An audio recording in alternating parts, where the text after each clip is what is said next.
Hi friends, in this video we are discussing about refunding an invoice in Odoo 13.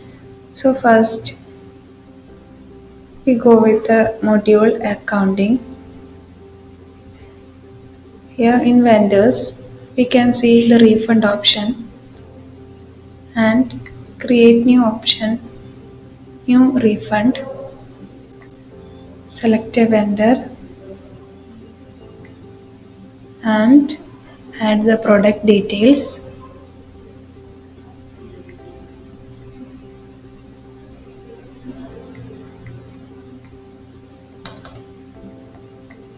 Then save it.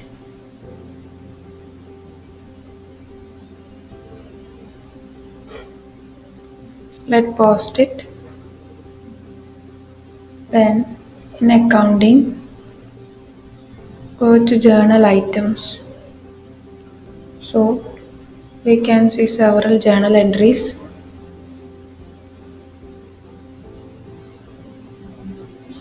Here we can see the journal entry of our refund.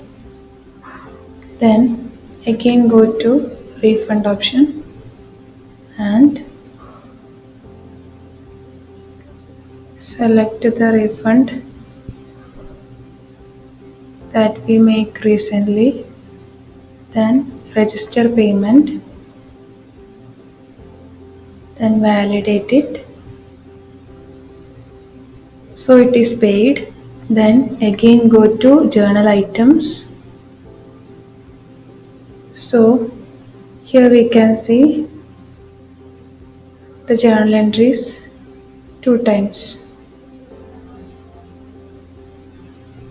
This and this. So the invoice is refunded.